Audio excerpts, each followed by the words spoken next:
What do you think the key to living successfully with ADHD is? For me, it's recognizing when it's time to leave a thought, because the negativity can really start to take hold. And it's okay. You're human. It's a normal feeling for that to happen. But to recognize, okay, this is the limit that I'm going to allow myself, and I'm going to allow myself to feel this. But once I feel it, I'm going to start trying to move on from that.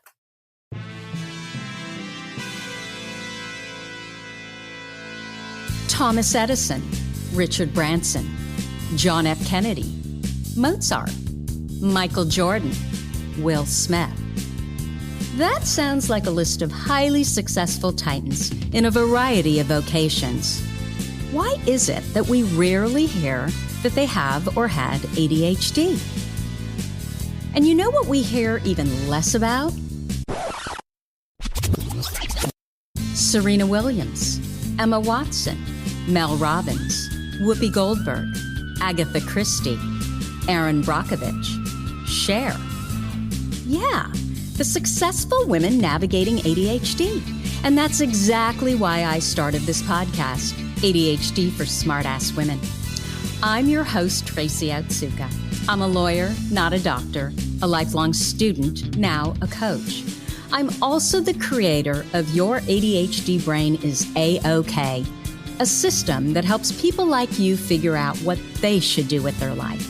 And we're here today to talk ADHD, your strengths, your symptoms, your workarounds, and how you proudly stand out instead of trying to fit in. I credit my ADHD for some of my greatest gifts. And you know what? I spy a happier life for you too. So without further ado, a shiny new episode is starting now. Hello, I am your host, Tracy Otsuka. Thank you so much for joining me here for episode number 215 of ADHD for Smartass Women. I hope that you'll subscribe to this podcast and our newsletter over at tracyotsuka.com. You know, my purpose is always to show you who you are and then inspire you to be it. And in the thousands of ADHD women that I've had the privilege of meeting, I've never met a one that wasn't truly brilliant at something, not one. And that is exactly why I am delighted to invite Amanda Feliciano. Did I pronounce your name right, Amanda? Yes, that's correct. Okay, to join us. But before that, I want to give you a little backstory. So for our 200th episode of this podcast back in, I think it was November, I interviewed my family, which was so much fun once we got past all the tech issues. And I can't remember what led to this, probably something about imposter complex. But at the end of the podcast, I said that I would love to interview someone who's been listening for a while and thinks our guests are so accomplished and so successful, and I'm not that, but I would love to come on the podcast. I personally know, having interviewed hundreds of ADHD women at this point, that regardless of how much we've done in our life, you know, we still think we haven't done anything. So I challenge our listeners to raise their hand because every listener resonates differently with every guest. And we can learn so much from each other, regardless of our age or where we happen to be in life. So that's when Amanda reached out to me. And oh my God, Amanda, I forgot to ask you. So am I allowed to read your email? Oh, yeah, that's fine. Okay. So that's when Amanda reached out to me and wrote this. My name is Amanda Feliciano. I am 32 years old. She's a baby and was recently diagnosed with ADHD in July of this year. The moment I left my therapy session, I immediately went on Spotify to see what ADHD podcasts were out there, and you were at the top of the list. I listened, I laughed, I cried, and became totally immersed in all of your episodes. But most of all, I was seen for the very first time. I was able to listen to you and your guest stories and relate in ways I never could with others. For months now, I've been dreaming about being a guest on your podcast, but being the true ADHDer that I am, I never felt like I was quite qualified to be an interviewee. Cue the imposter syndrome.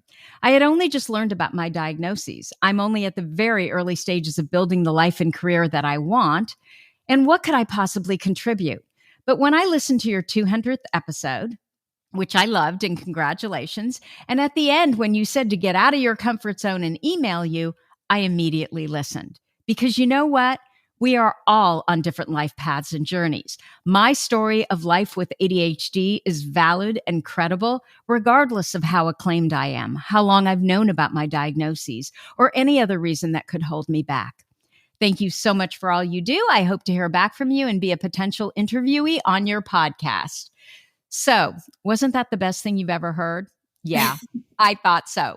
So, let me formally introduce Amanda Feliciano. Amanda is a customer service representative by day and the co-founder and president of Full Circle Theater Collective by night. With her ADHD best friend, Amanda, you're so lucky to have an ADHD best friend. With her ADHD best friend, Wes Laga, she founded the theater company in 2020 while they were organizing Zoom play readings with their friends. In late 2021, they put their first show up as a theater company and brought on their other ADHD bestie, Nicole Boscarino. In 2022, they successfully ran their very first fundraiser and are now setting their sights on projects for 2023. When Amanda is not hypertexting Wes and Nicole about their theater company, she can be found screaming her lungs out at a 90s cover band concert, spending time with her boyfriend Juan, and hosting Broadway karaoke nights in her living room for friends. Welcome, Amanda. And did I get all of that right? Yes, you did. I love your story. And I love that you got out of your comfort zone and you did what you really wanted to do. And it's interesting how it almost always works out, doesn't it? Yeah, it definitely does. When I had sent it, I was like, all right, let's see how it goes. I may not hear anything. And then I think I was in the middle of my lunch break and I was like, oh my God, I got a text from Tracy. So I was very excited. Well, I'm more excited to have you here. And so before we talk about the theater company and all the stuff that you're doing, I would love to talk about your ADHD diagnosis first, if that's okay. Sure. Can you tell us what the circumstances were around your diagnosis? Like what happened? So actually, it kind of started when I was 10 years old. I was tested back then, but they ended up telling my parents, it seems like she does have some traits, but we think it's more immaturity that's making her daydream and not pay attention and all that kind of stuff. And then fast forward 2 decades later, and I still have that tendency, that immaturity, that daydreamy, flighty type of personality. But I also have generalized anxiety. And I started noticing that when I was getting my period, I was becoming more anxious, and it started leading to like depression and ruminating thoughts. And I went to my gynecologist and started telling her all this, which is how PMDD came onto my radar. And that was kind of the beginning of it all. She gave me birth control to go on to kind of regulate my hormones, and that seemed to work. And I was with a therapist at that time, and I was telling him, this is the medication that she put me on, and it's just going to regulate my hormones a bit and stuff like that. To which he was like, all right, I think now may be a good time, because ADHD had been brought up a few times in our sessions, and he figured now ADHD would really be the time to kind of start bringing it into our therapy sessions. And that's how I ended up getting diagnosed. So how old were you by then? I had just turned 32. So this was, okay. Yeah. Okay, so wait a second. So you're 10 years old, you're kind of bouncing off the walls, or are you bouncing off the walls? I think you said you were more kind of daydreamy, not paying attention. Which one? Yeah, I was more daydreamy, not paying attention, but that was at school. And other circumstances, I was bouncing off the walls and everything like that. Okay, so you're 10 years old, your parents are seeing signs of what? Were they thinking she might have ADHD, or they didn't know what it was?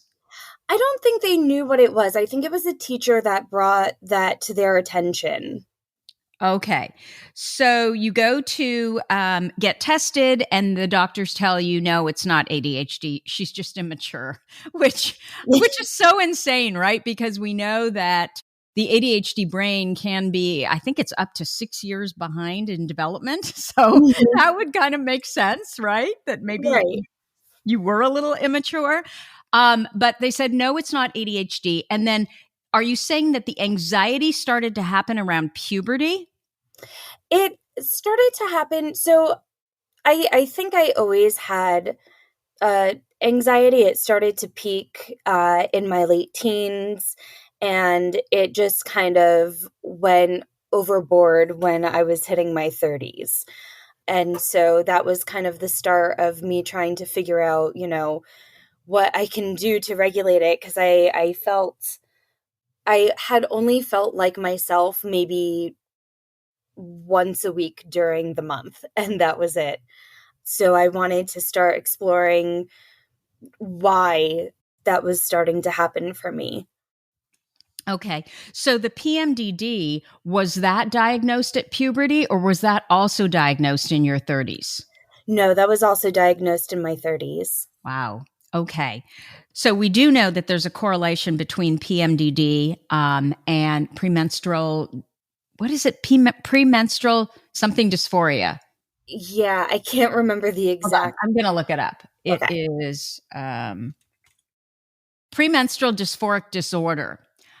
Can you describe what that is? Is it just really heavy periods? Is there a lot of pain during certain times of the month? So for me, it wasn't so much experiencing menstrual cramps or anything like that. That would happen. For me, it was my Mm. anxiety would heighten Okay. tenfold, and I would be very short with people. The negative self-talk started to come into play more. It was very hard for me to kind of like find positives throughout my day. Um, That's right. and I so, completely forgot about the emotion component, which is probably the biggest component of PMDD, right? yeah, that hit me very hard. And I've experienced bouts of anxiety and depression before, but it had never been to the severity level. Like I wasn't having thoughts of any suicidal thoughts or anything like that, but it was more just like I couldn't find the purpose in anything really. And so I was starting a lot of arguments with my boyfriend. I was like becoming later and later to my job because I was just like having a very hard time getting up and getting going. So you were diagnosed with PMDD in your early 30s, but as a teenager, once you reached puberty, did Mhm. you notice that you were starting to get these symptoms? But they showed up as anxiety. They probably did. I can't think of specific moments in my teen years where it had hit me most, but I want to say it probably like started to become noticeable to me in college. And like it would happen there too. Like I wouldn't go to classes, and I would have a lot more anxiety. And I thought it was just, certain things that were happening at the time. I was going through a breakup in college, and, I was a Yeah. theater major, so I was performing day and night. And so I thought maybe it was exhaustion. I thought it was all these different factors. And I never thought at that age to kind of look internally and be like, all right, maybe there's something else here. Mm. Um, And but what we do know is that PMDD is also one of the comorbidities of ADHD. So we see it a lot more in ADHD women. So, when exactly were you diagnosed with anxiety? Um, that came a year before my ADHD diagnosis. I had experienced some trauma within my family. And from that, my anxiety heightened. That's when I had started seeing my therapist. And that's when the diagnosis came into play as well. So you lived through 3 decades just sort of managing, not really knowing what exactly was going on with you, not always feeling like yourself. In fact, it sounds like you often did not feel like yourself. Yeah, I always felt a little different. And I wasn't exactly sure where to put my finger on it, but I would see these differences, and I was always kind of a late bloomer when it came to certain things that like my friends were doing that I wasn't doing yet. So it just put me at a different stance uh, than everyone else. And while I was able to make connections and have true friendships and relationships, there was always something that just made me feel slightly off, I guess. Okay. Okay. And you just attributed that to, I don't know, I guess I would think, okay, you're a theater major, right? And so, the reason you're really good at that is, we tend to be more dramatic and you probably have Right. friends that are, a little bit similar to your personality. And so you just thought, oh, it's just the way I am. Yeah, I definitely knew that I was dramatic, especially as a teenager. And I was like, well, I guess that's just my personality. I'm just this like hyperactive person that loves to sing and dance, and theater is where I did kind of find my home, just because it was the first thing I ever recognized that I was good at. I Yeah. wasn't necessarily good in school. I went to an elementary school. I went to a Catholic elementary school, and I was new around the third grade. And I've always been terrible at math. And so we had what was called a trailer, and a woman would come, and it was maybe like 5 or 6 of us, and we would go to the trailer, and she would kind of teach us math in a different way to make it a little more enjoyable, a little more fun, which was great to have that. But um, at the same time, it still made me stand out. She would come at the start of when everyone was going to do math, and then we would have to be brought out to the trailer. So all the kids were watching us get up and leave. And it definitely took a toll. I definitely went a long time thinking like, I guess I'm not smart. Yeah. But I think it was around 19 years old where I did kind of recognize, like, oh, I'm intelligent. Like, I have a different type of intelligence, and that's okay. But yeah, I was able to find what I was good at from an early age that I am very grateful for. Isn't it crazy too that because I think a lot of kids feel this way. If you're not good at math and science, that means you're not smart. And it doesn't matter that you're really good at all the other subjects.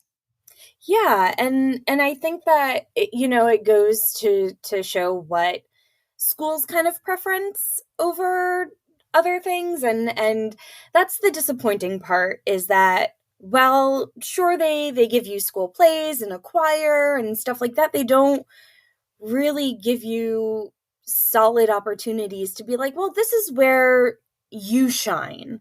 Yeah. And it's always either academic or sports related. And Yeah. so it was hard to find my place because I was terrible at sports. So I knew that wasn't going to be it for me. So once you knew it was ADHD and you had the benefit of that hindsight, what are some of the symptoms that you always wondered about, but now you recognize that, oh my gosh, of course that was ADHD? I am terrible with short term memory. I can tell you what you and I were wearing last April and what the weather was like and everything like that. But if you ask me to repeat something back to you that you just said, I will not be able to remember that. I think that was one of the biggest things, and that for me was like, I felt bad because I tend to just drift off sometimes. And when people are talking, I just I end up being like, "Oh crap, what are we even talking about? Where is this going?" That to me, I think, has been my biggest issue, and especially in my mid later 20s, I became an acting teacher for an acting school, and that was like a part-time thing that I did. And these kids would be talking to me and they would just go on, and I would doze off and I'd be like, "Wait, I'm sorry. Can you repeat the last thing you said?" Because I didn't want to admit that I wasn't paying attention to them. So I tried to like see if I could string it together. Well, and the problem with that, right, is we're like, we can string it together. And so we keep going, thinking that if they keep talking, we're going to be able to string it together. And then we're Yeah, so far afield. And then it's really embarrassing, right? To say, oh my gosh, they have exactly. no idea what you just spent 5 minutes talking about. Exactly. And I was like, that especially, like, if I have, especially like younger kids and I'm supposed to be the leader of the group for them, I'm like, oh, I really need to focus and buckle down.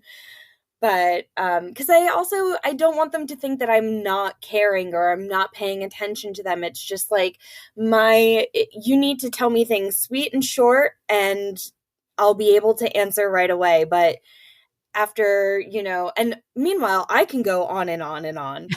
But I know. It's the dichotomy, isn't it? I was just telling we just started a new cohort of Your ADHD Brain is A-OK. And I was just telling my women that one of the most important things that we can learn how to do for our brain, and we can instruct other people to do it, but we need to do it for other people as well, is when we have, a question. So let's say you're writing an email or you're even starting out explaining, you need something from someone.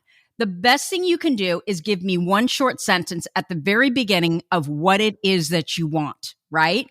And then follow up with all of the details, because we will get lost if you just and I mean, even neurotypicals will. I mean, this is better for everyone, but especially for our brains that can drift when we're bored and we're not able.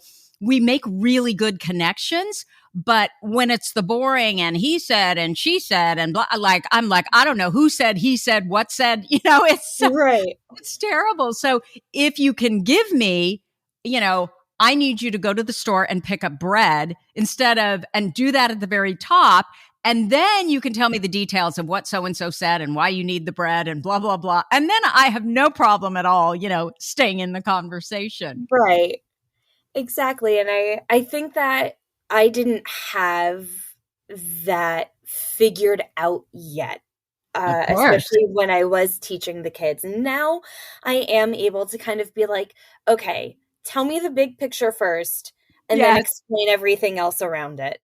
So, Amanda, what has changed since you were diagnosed? I think I'm a little bit kinder to myself, where I used to get really frustrated and annoyed at, like, why did I do it this way? Or why did that come out of my mouth? I'm a little more forgiving.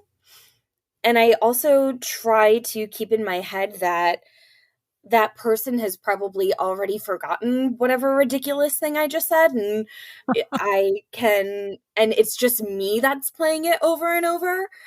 But I think it's moments like that where I can just be like, you know what? This is a part of who you are. And people are either going to jive with it or they're not. And the people that aren't going to, then they're not the people for you.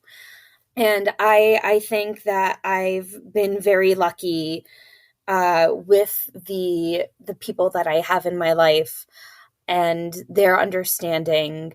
And I mean, my two best friends that I run full circle with also have ADHD. So we're able to kind of pick up where the other one gets lost, which is extremely nice to have, especially in friends and in business partners.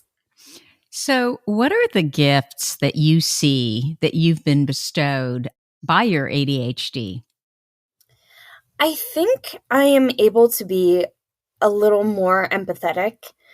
It's funny because I always kind of attribute that to acting and being able to like jump in another person's shoes and that way, but I think it's a combination because I think ADHD is what gave me my interest in acting and in theater because I already had that empathy. And I just found a place where it was acceptable for me to apply it. So, when you say empathy, what are you talking about specifically? I am a very emotional person. It is easy for me to relate and empathize and forgive people and what they do say, what they think, how they feel. And it's made it easier for me to kind of see that while, my neurodivergencies may be different from other people's or from people that don't have a neurodivergency, that we can all kind of come together on some type of ground level to understand one another, if that makes sense. Yeah, it does. So, I'm curious, how does empathy help you in being a better actor? It's helped me by being able to take away myself because I may not be able to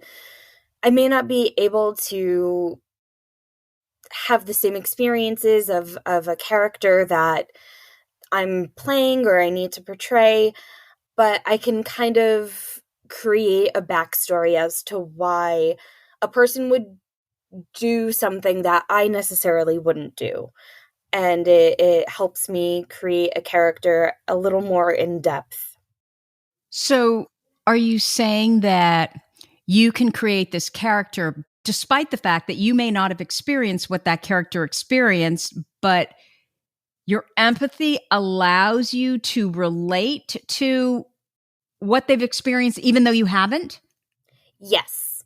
And I mean that is a part of what my training with acting has been able to help me with is even if you don't have the same experience or you don't react the same way, there's at least one thing in your life that you can kind of be like, oh, well, I experienced grief in this way. And then you can understand where that character's grief is coming from, if that's, the emotion that they're feeling. And so you apply the grief that you know to their experience to make it more believable. Yes.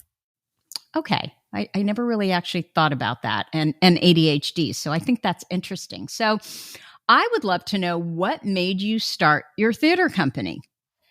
It was kind of a combination of things. I always wanted to start one, and I never really had the I guess the time, and I was also younger. Like sometimes I do wish I was like, I started thinking about this in my 20s. I wish I would have done it then.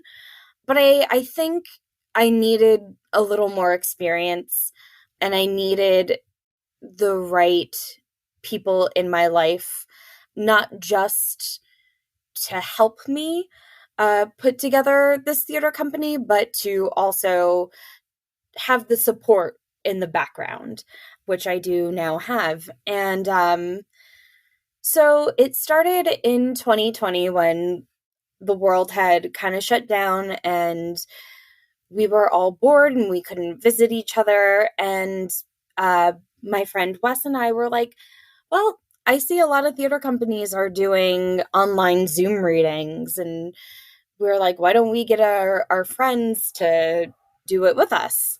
And so it kind of just started as a thing that was fun and passed the time on a Friday night when we couldn't go out. And then it became a monthly thing where we did at least one a month.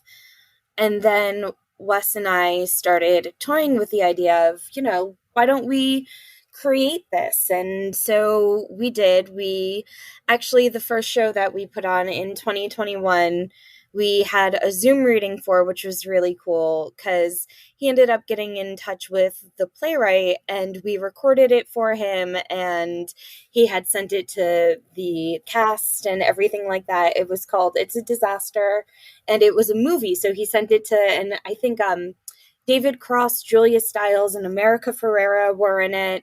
And I'm a huge Julia Stiles and America Ferrera fan. And he had emailed Wes saying like, oh, I passed your recording along to them. And I was like, oh my God, like, I don't know if they ever had the opportunity to watch it or if they wanted to, but if they got bored enough during 2020, I like to think that America Ferrera and Julia Stiles watched me perform in a Zoom reading. And so we finally brought it to a stage in 2021, and that came with its own stresses because there were new regulations for how to go about putting on a performance because 2020 was still in full swing. 2020, COVID was still in full swing. And so, yeah, it was a very exhausting time, which is how we ended up being like, I think we need a third person. Like, and Nicole, who's the other partner with us, she was also in the show, and we brought her on. And yeah, we've had a pretty good success. We had a cabaret fundraiser go up in November, and actually, Tracy, I do need to tell you this because I just was like, oh wow, if this doesn't hold true to my ADHD. But so Grace had sent me the calendar of availability, and I saw November 18th, but I saw it too late, and that was the day of the cabaret. And I was like, oh, that would be perfect. I took the day off from work. I'll be able to do an interview with Tracy. And then at night, I'll be able to do the fundraiser. And by the time I had answered Grace, it was too late, and that day had already been taken up. And I am so grateful that it did, because I still was making the night before centerpieces. One of them broke, so I needed to go back to Staples the next day. Then I needed to pick up lollipops that my mom had made for the show and tie 100 of them, get myself ready. And I was like, how I thought I could have squeezed an interview in that day was beyond me. So I was very grateful that it had been taken. Wonderful. So you had this idea that I want to start a theater company, and now you have a theater company. I'm curious, is it everything that you thought it would be? I'd love to know, and I'm asking a bunch of questions, which I shouldn't be doing, but I will. What are the things that it's exactly what you expected? And what are the things that, oh my gosh, I had no idea about this? In terms of like being able to do this with my friends and being able to choose the shows that we want to do, as long as it's in our budget and stuff like that, that has all been awesome. The thing that is complicated for the three of us is we are all artists. None of us are business people. So when it comes to that, which we are trying to start now, forming a board, so that way we can have a little more help and we're not running, the entire thing. But in terms of, legal advice and what we need to sign and what we don't need to sign and everything like that, that has been, I think, the hardest part, where we're all like, and like there was a point where we kept on putting it off because the three of us have ADHD and none of us know how to do it. And it's overwhelming us that we don't know how to do it. So, but now we're starting to get our together a little bit more. And, that it's hopefully going to sort itself out. And I think we also need to be a little forgiving in our learning process of how we need to go about this. So, what are the goals? It sounds like you need a neurotypical in there, right? Someone Yes. who that's how their brain works to kind of provide a little bit more structure, maybe. Yes, Um, absolutely. which, we balk about all the time, but we need it more than anybody. So, I'm curious, what are your goals for the theater company going forward? Our goals going forward, we would like to do at least 2 shows a year. On top of our cabaret fundraiser was such a success, I would like to try to make that a more annual type thing. We want to include inclusivity for all people, regardless of age, sex, gender, and we want to be able to put performances on that you may not see. I'd love to have new playwrights come on and hear stories from people that you don't always hear stories from. I think that it's incredibly important and it's so crucial in this day and age to be able to absorb as much as you can and to show people like we are all human and we need to stand by one another. Kindness. Yes. Yeah, we need more of that.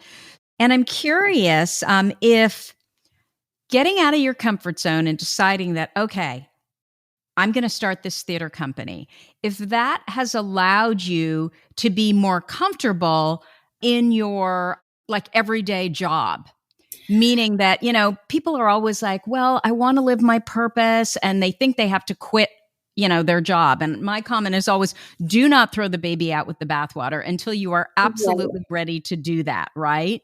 And Yes. so sometimes what your passion is, what your purpose is, it doesn't have to be your regular work. It can be something like what it is that you're doing. It can be a side gig for, a period of time until it's ready to not be. And so I'm curious if that's kind of, how you have structured it. So the fact that you've got this theater company makes your everyday work that much better, easier, whatever. Or do you love what you do from a career standpoint as much?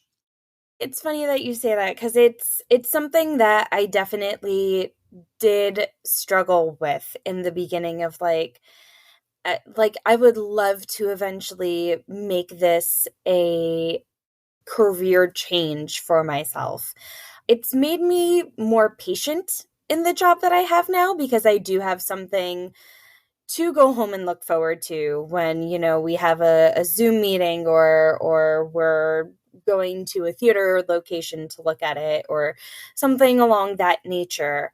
But I don't love what I do on the day to day. I actually, on top of everything, I am also studying for the Praxis, which is like an SAT to become a teacher. There have been a few opportunities where theater teacher positions have opened, and it's something that I have toyed with over the past few years, and it was always kind of other people telling me like, oh, you should go out for it rather than me deciding.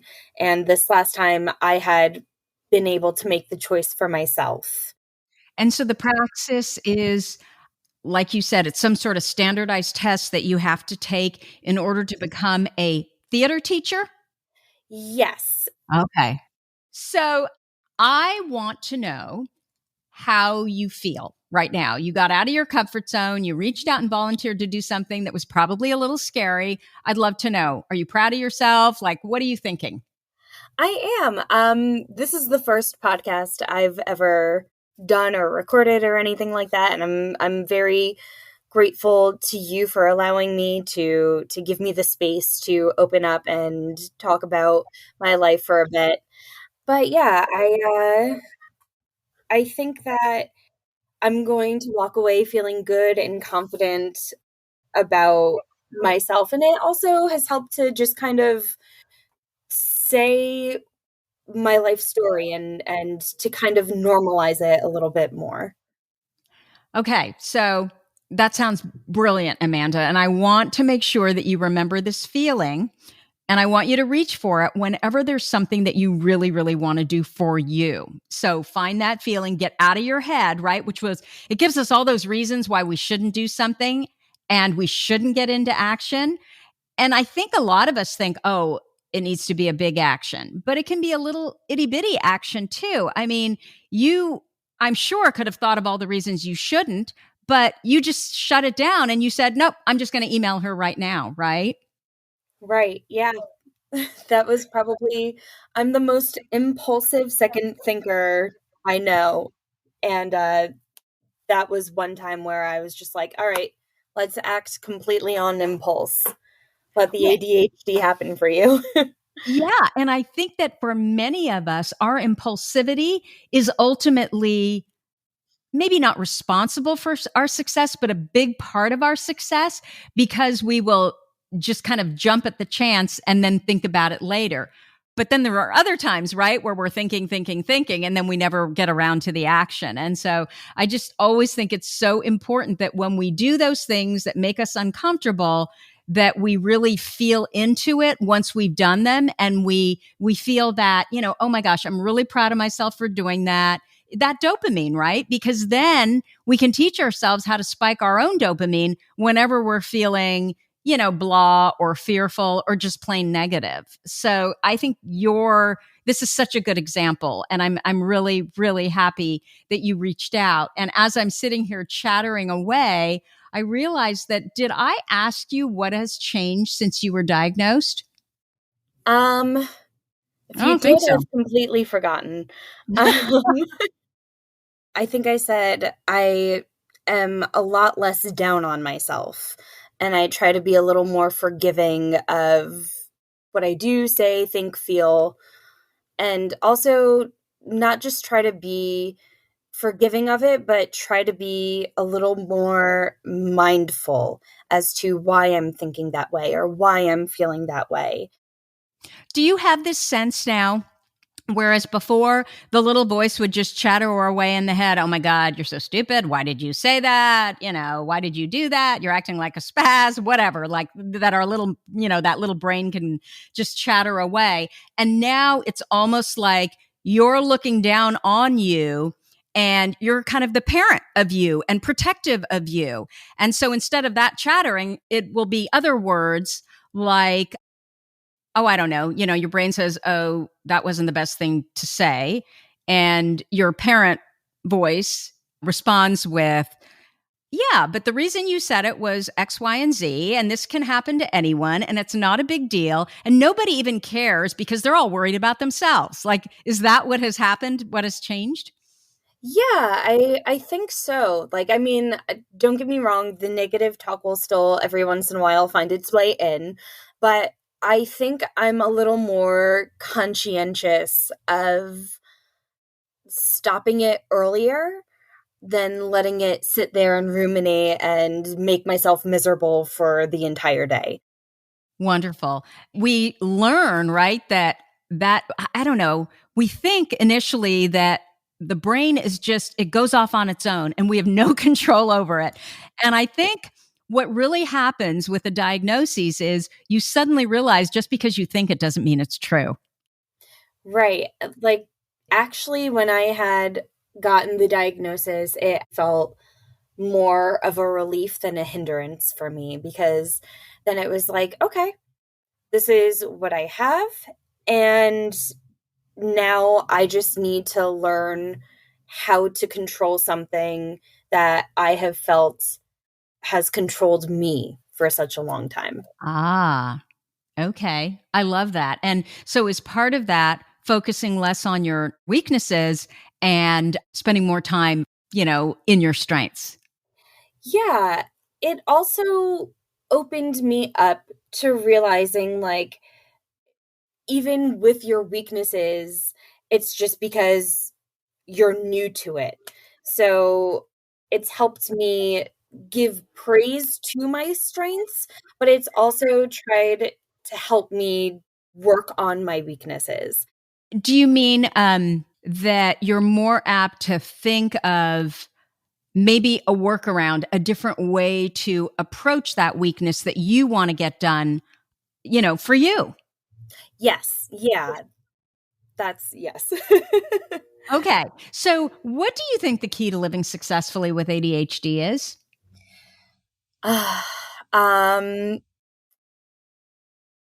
for me, I think it's recognizing when it's time to leave a thought because the negativity can really start to take hold, and it's okay. You're human. It's a normal feeling for that to happen, but to recognize, okay, this is the limit that I'm going to allow myself, and I'm going to allow myself to feel this. But once I feel it, I'm going to start trying to move on from that. Wow, that is such a skill Thanks. because we hyperfocus, right? So we can hyperfocus on the good stuff, which is awesome, but we can also hyperfocus on the bad stuff, which isn't so good.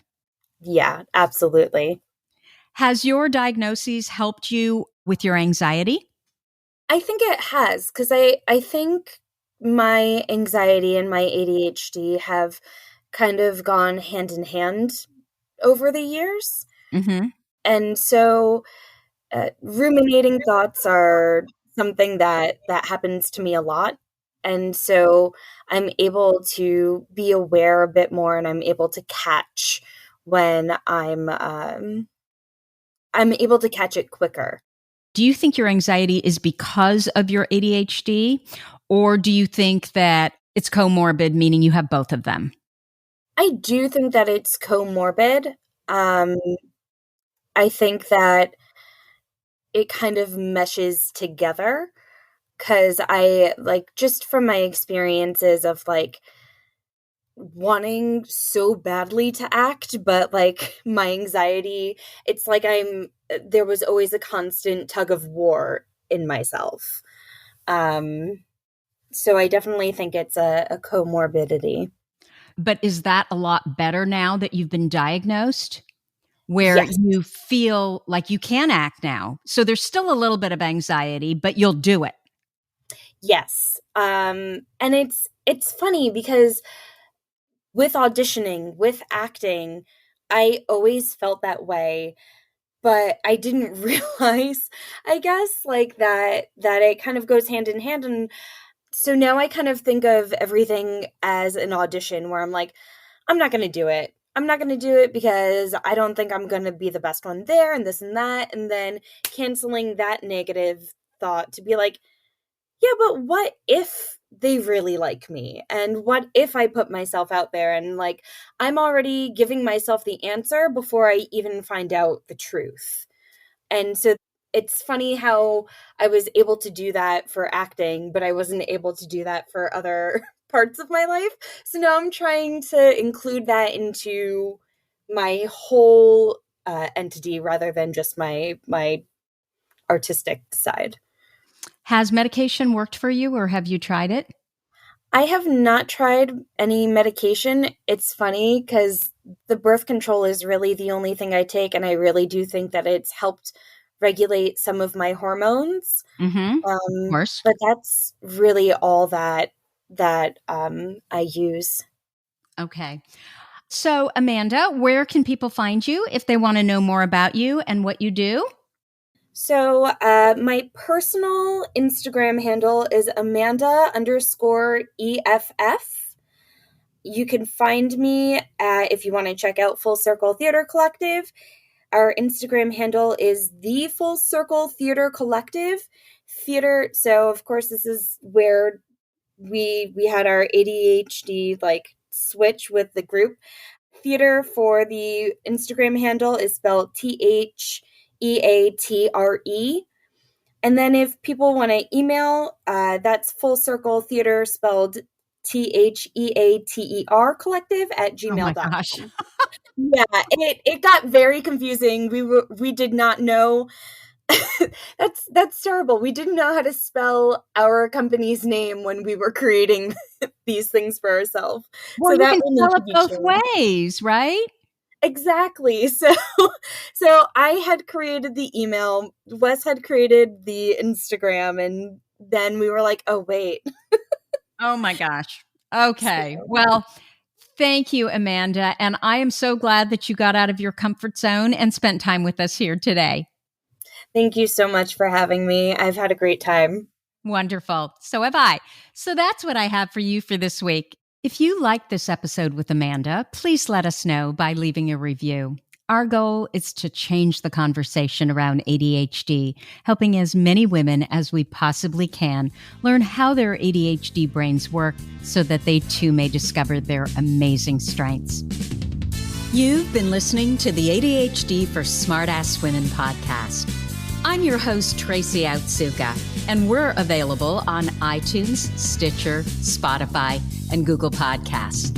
Not coincidentally, ADHD for Smartass Women, it's also the name of our free Facebook group. We're a totally smartass community of successful, ambitious women who share our ADHD wins, questions, and workarounds.